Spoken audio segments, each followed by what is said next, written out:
la TVT au cœur de l'information.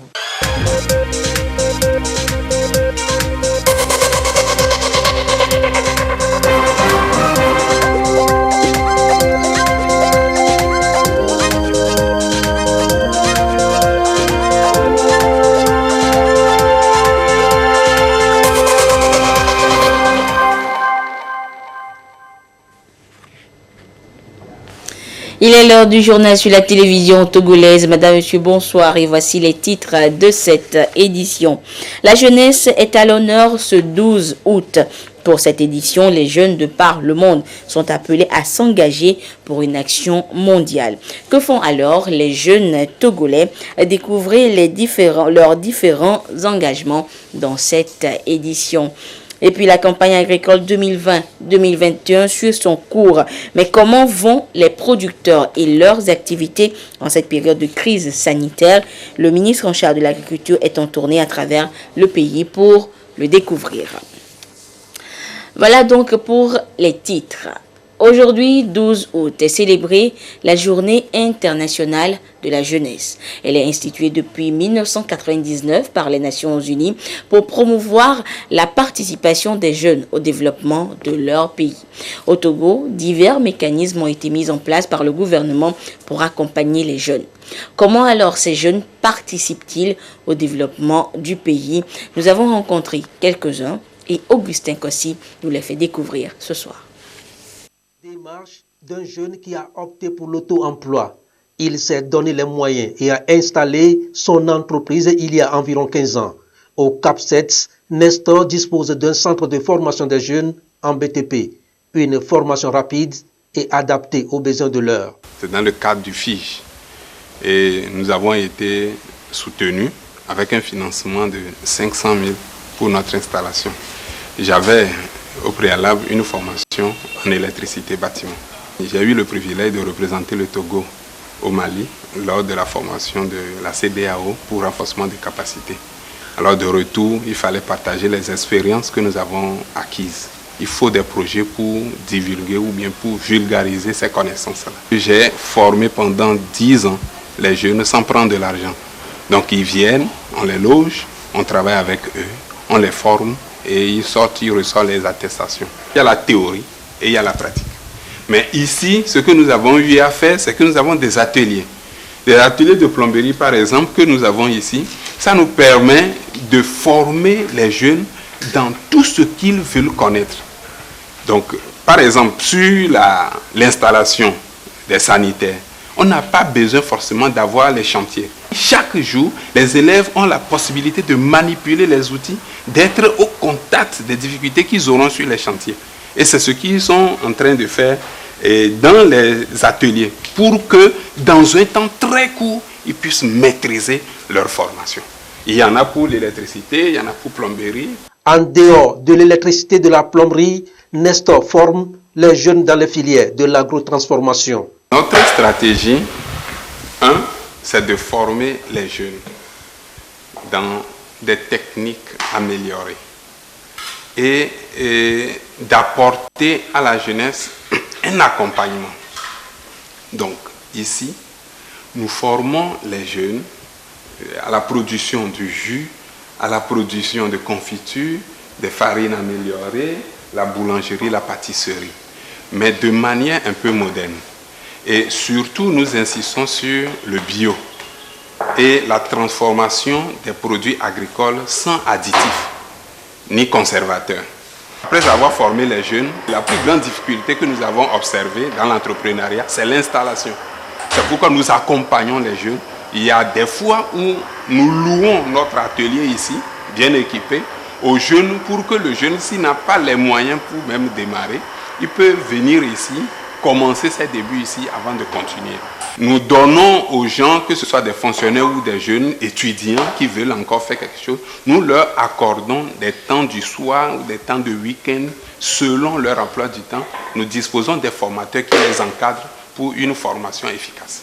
Former la jeunesse, c'est le credo de Nestor.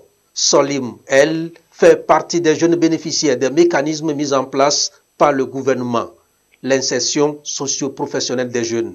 Elle est spécialisée dans la transformation des fruits et légumes bio. Au début de mes activités, je faisais les épices et les farines. Donc j'ai bénéficié de l'accompagnement du FAEJ et qui m'a aidé à étendre beaucoup plus l'activité. Et je faisais aussi les fruits séchés mais en petite quantité. Et après le forum à Goa, j'ai dit je vais beaucoup plus me spécialiser dans la production des fruits séchés et des légumes biologiques. J'ai également eu le soutien de PASA. C'est ce soutien qui m'a permis d'installer mon unité de production actuelle.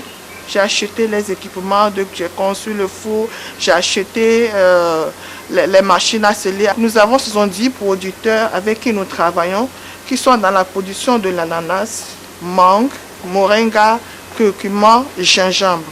Donc, quand nous avons besoin de la matière première, c'est à eux que nous nous adressons directement pour être sûrs que le produit que nous prenons, le produit est biologique.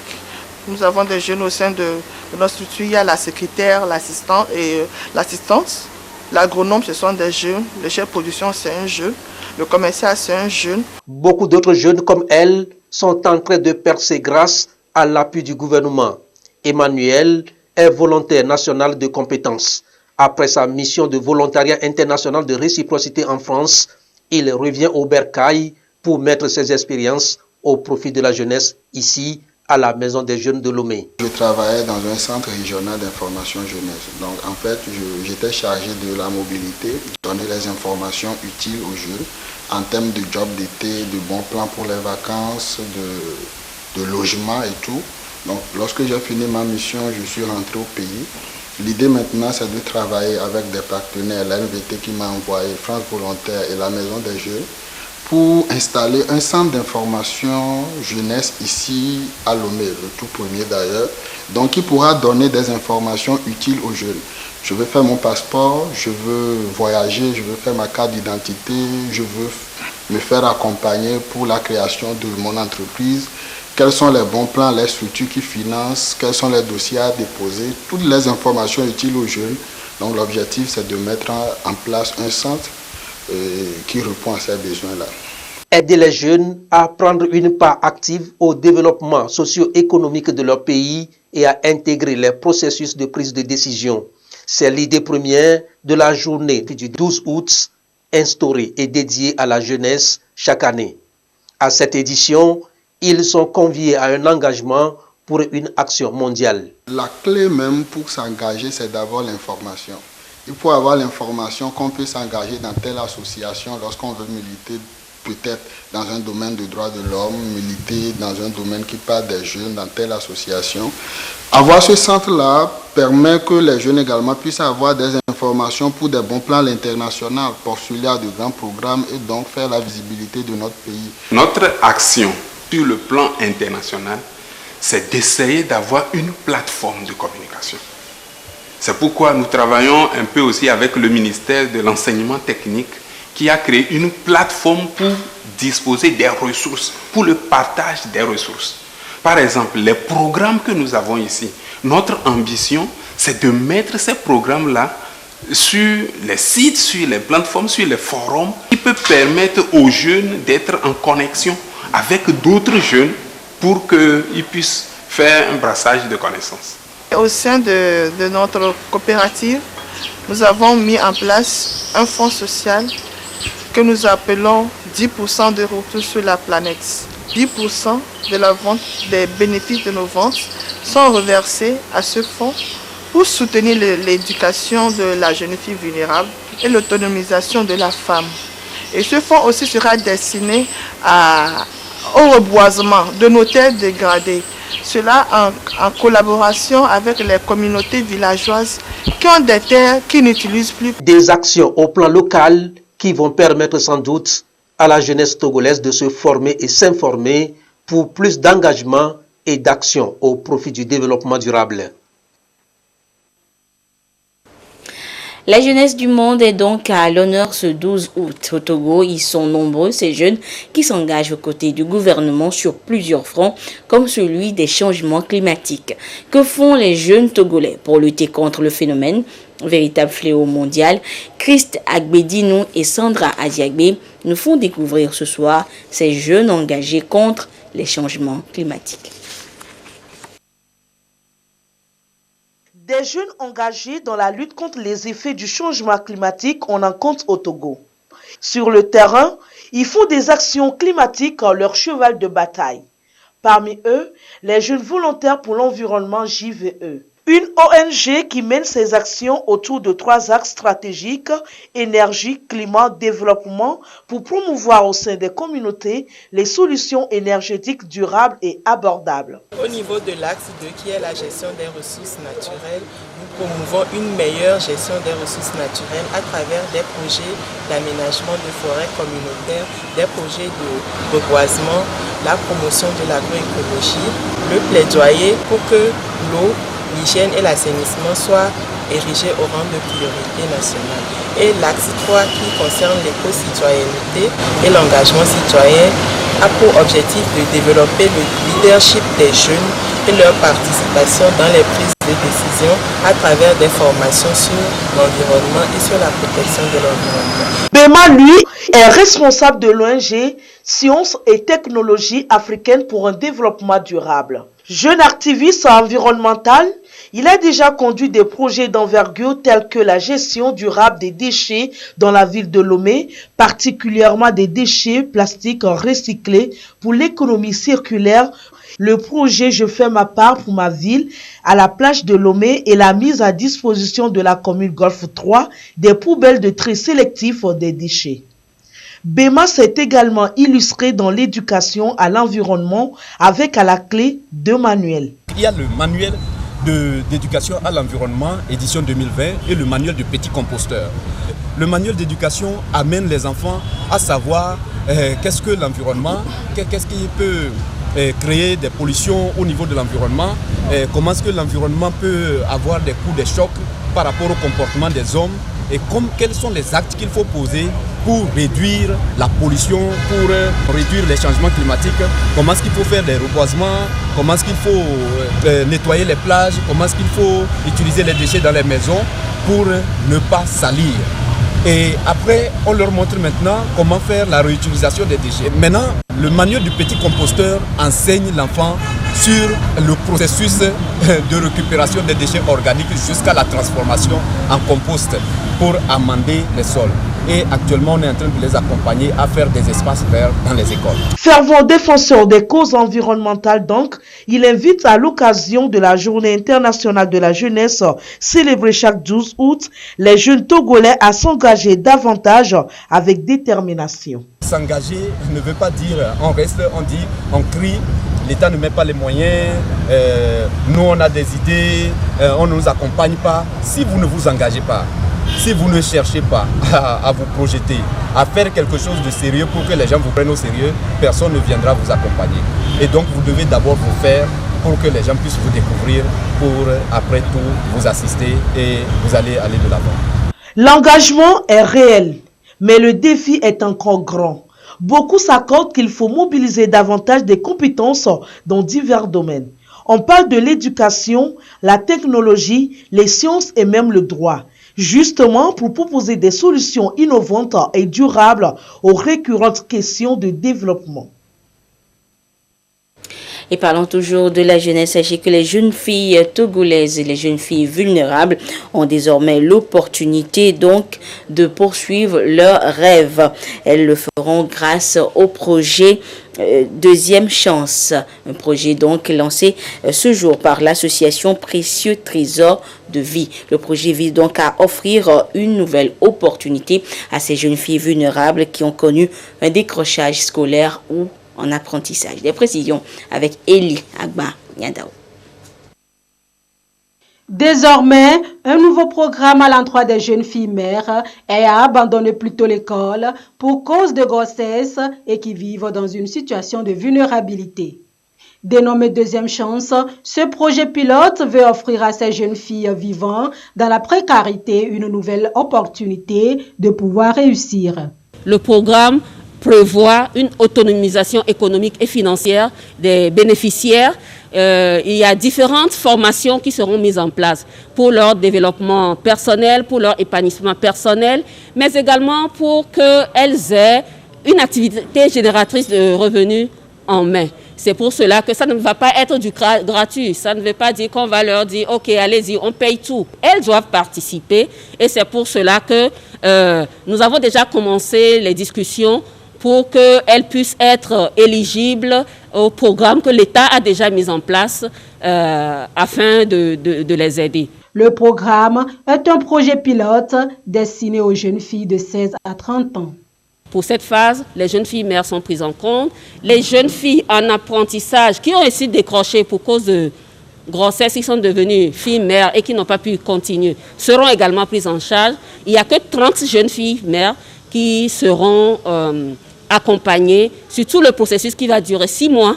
Elles seront accompagnées pour la première phase. La deuxième phase, c'est la phase d'apprentissage où aller sur le terrain du travail, mais elles vont contribuer. Ce n'est pas nous qui allons tout payer. Elles vont travailler en amont. Elles vont travailler avec les activités génératrices de revenus, faire des économies avec notre accompagnement pour se prendre en charge dans la deuxième phase.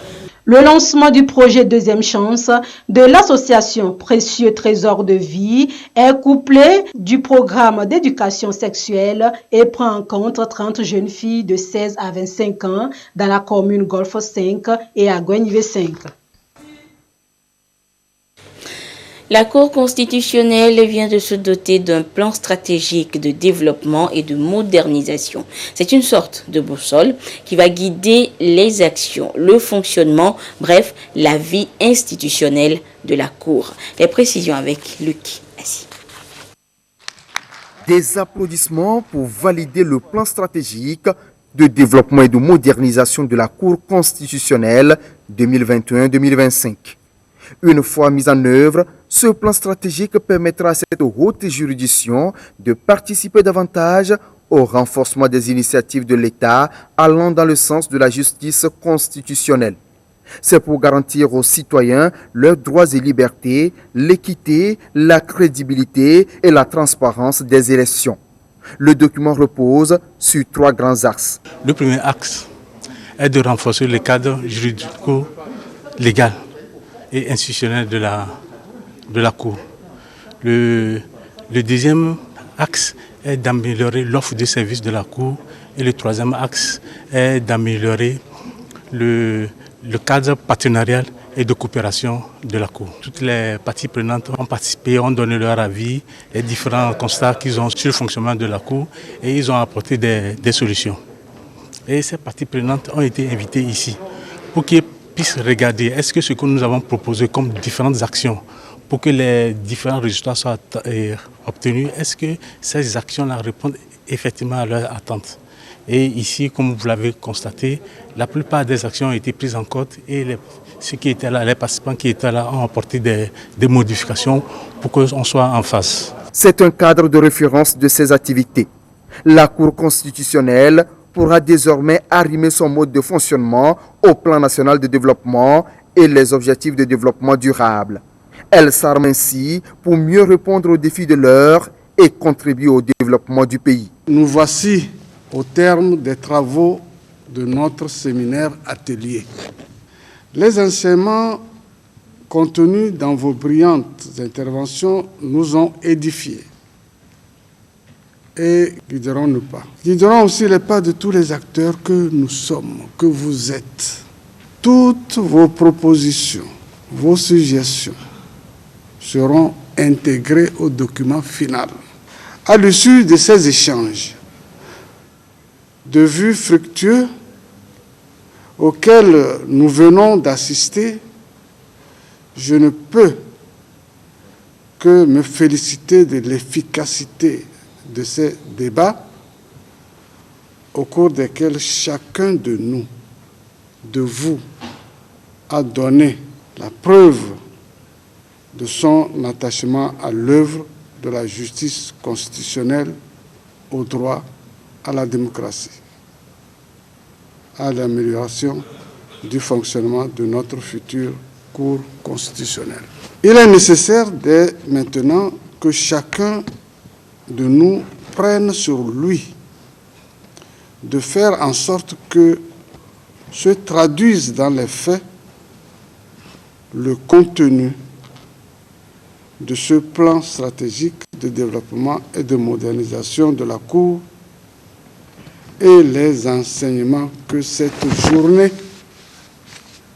d'échange nous a procurés et nous ouvre des horizons de bonheur escomptés par le PND dans l'intérêt bien compris de notre peuple. Ce plan stratégique de développement et de modernisation de la Cour constitutionnelle a reçu le soutien du Programme des Nations Unies pour le développement PNUD. À la fin des travaux, le document a été symboliquement remis au ministre en charge des droits de l'homme, représentant le gouvernement. Au tribunal de commerce de Lomé, le système judiciaire devient automatisé. En exemple, le président du tribunal ne peut plus intervenir dans l'attribution de nouvelles affaires aux juges. Tout se fait à partir du système automatisé. Et tout cela grâce à la dématérialisation des procédures. Comment se présente alors le système aujourd'hui? Augustin Kossi nous amène à sa découverte. À travers la cellule en charge de l'amélioration du climat des affaires, une dynamique de réforme est impulsée par les autorités togolaises. Un processus qui a débouché sur la dématérialisation complète des procédures judiciaires. Le tribunal de commerce de Lomé dispose d'une plateforme électronique de gestion des affaires. Cela permet au logiciel d'attribuer de façon aléatoire et automatisée les nouvelles affaires au juge. Donc, le juge, le président du tribunal, n'intervient plus dans l'attribution des nouvelles affaires au juge. C'est le système automatisé qui attribue à chaque juge les affaires dont il aura à connaître. Donc, comment cela se passe dans la pratique?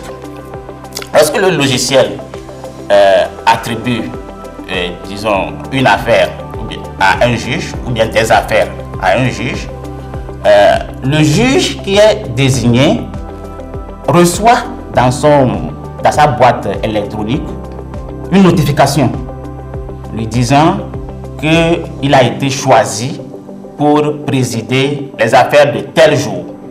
Donc, c'est ce juge seul qui sait qu'il a été désigné pour présider une audience donnée.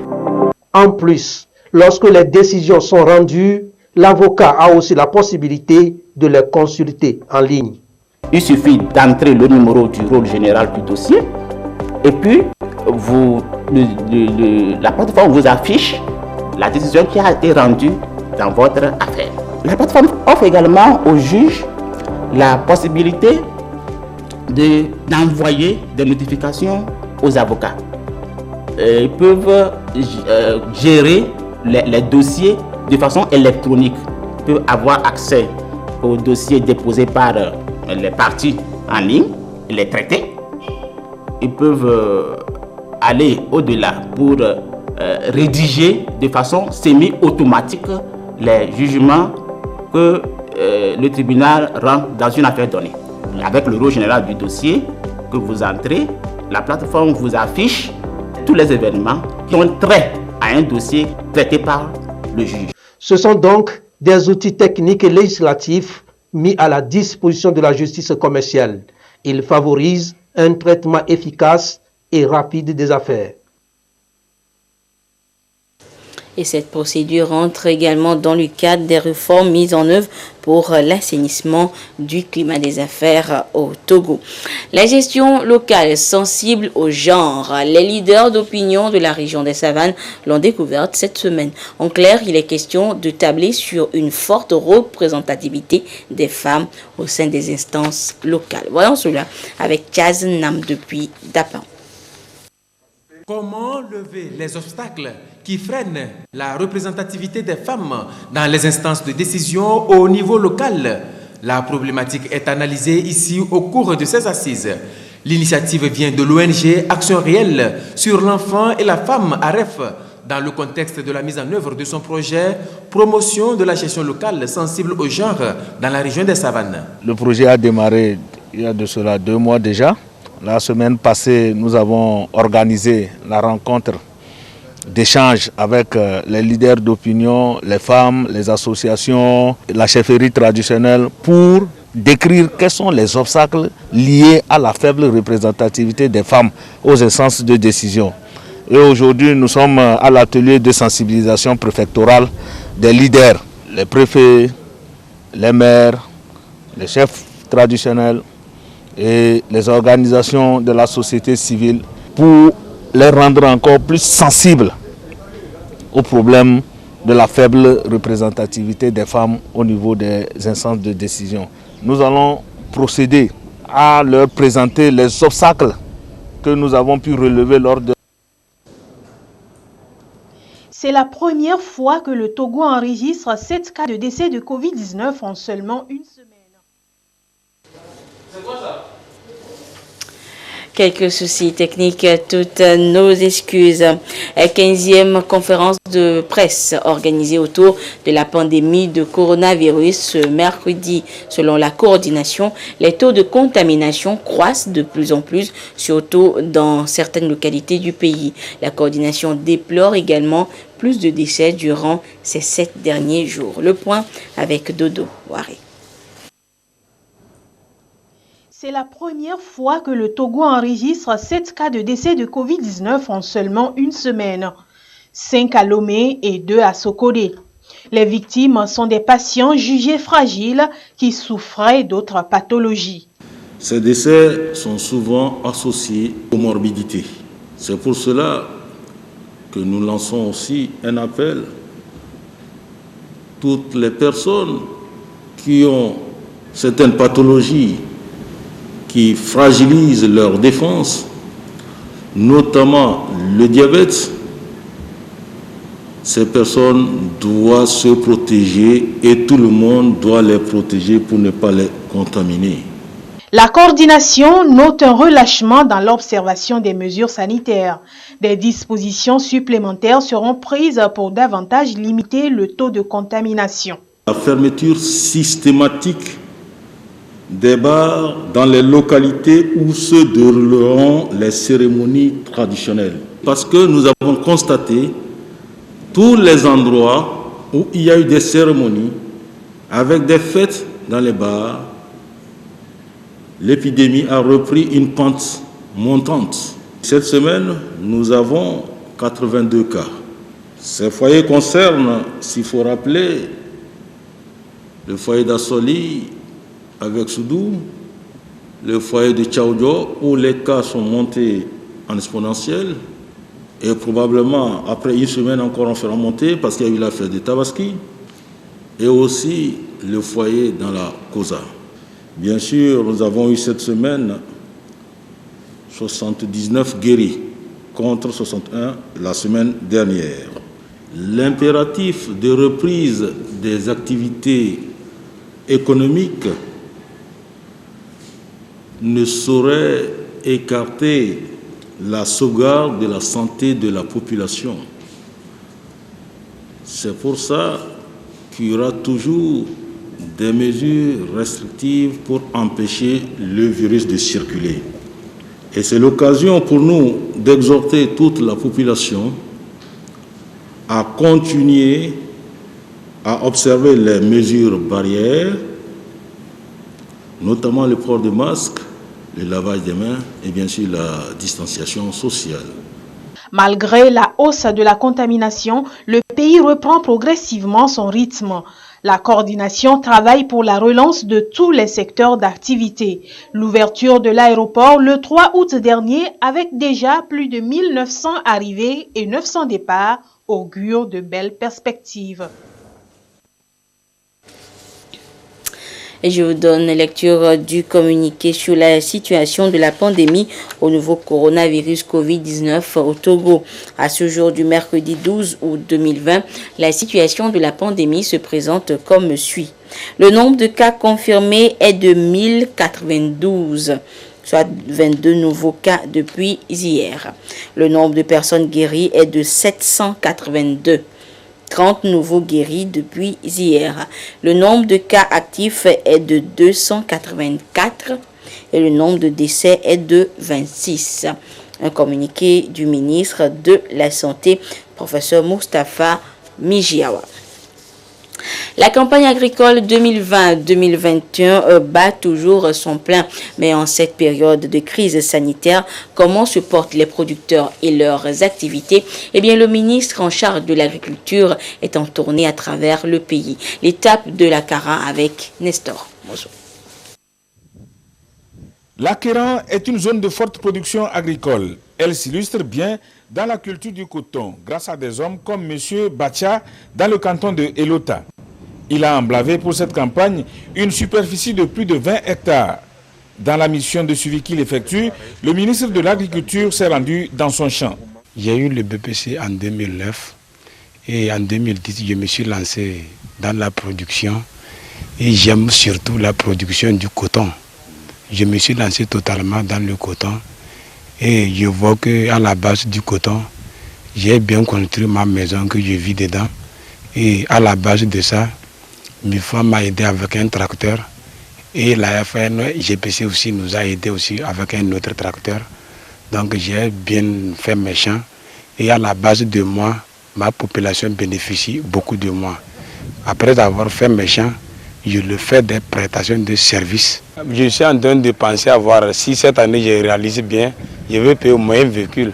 Et c'est ça qui va permettre aux autres producteurs de bien lancer dans la culture. Il a fait la promesse de faire 20 hectares de coton cette saison. Il a tenu parole. Le ministre est venu lui apporter les félicitations du gouvernement. À cause de la pandémie à la Covid-19, le gouvernement, sous le leadership du chef de l'État, s'est engagé à accompagner les producteurs pour qu'ils ne rebasculent pas dans l'extrême pauvreté en leur donnant l'accompagnement et le soutien nécessaire pour qu'ils produisent en quantité, en qualité. Donc c'est dans le cadre du suivi de la campagne que nous sommes venus pour suivre cette parcelle mise en place par M. Bacha, qui lors de la réunion de préparation de la campagne cotonnière le 19 mai 2020, s'était engagé à faire 20 hectares de coton.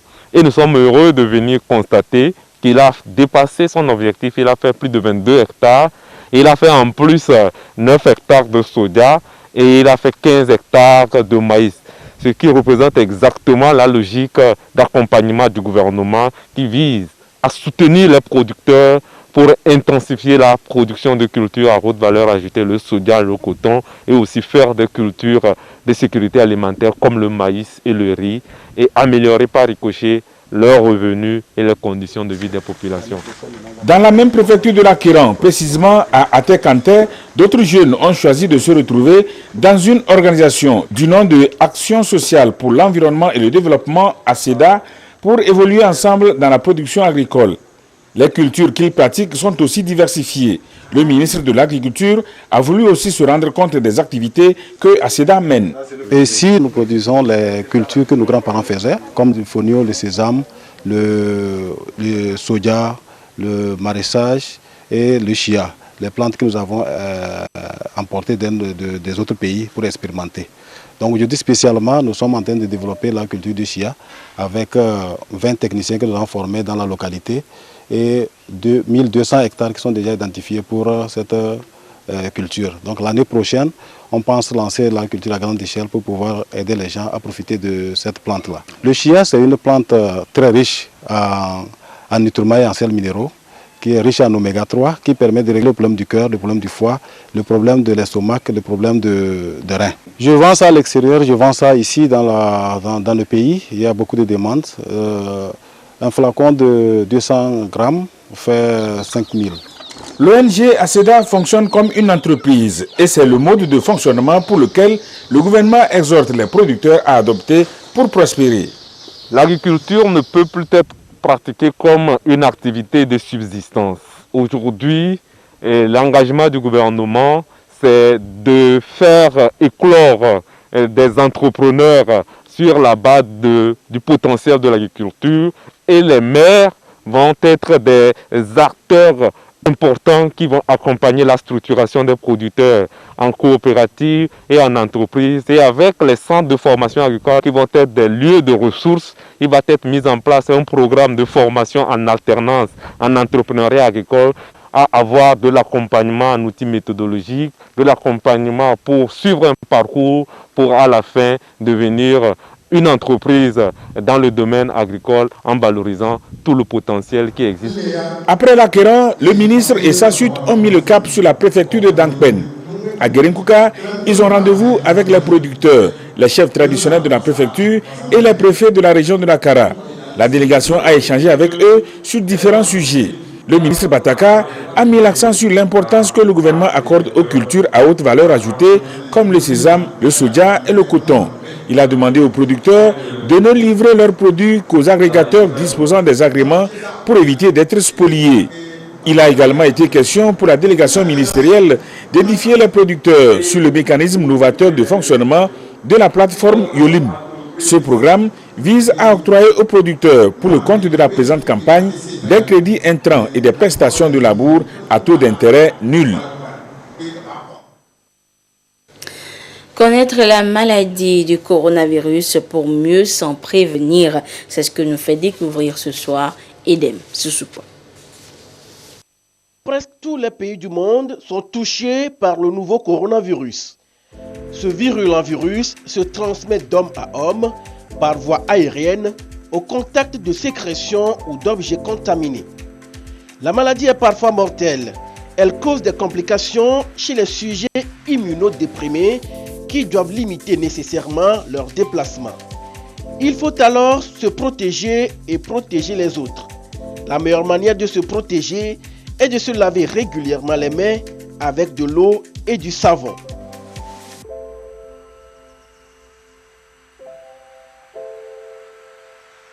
Lavez les paumes, entre les doigts, les poignets, les ongles, sans oublier de les rincer. Dans les lieux publics, il faut garder au maximum ces distances. Il est impératif de porter le masque pour se couvrir la bouche et le nez. Les symptômes du Covid-19 sont identiques à ceux d'une grippe.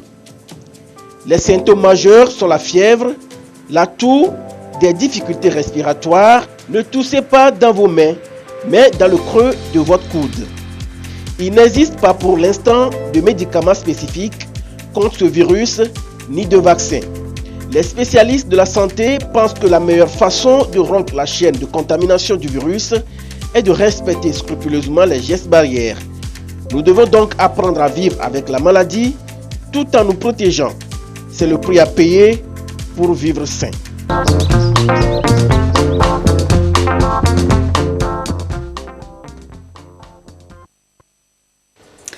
Juste après cette édition, vous suivrez dans la rubrique Amélioration du climat des affaires au Togo un document qui met l'accent sur le télépaiement des impôts et taxes.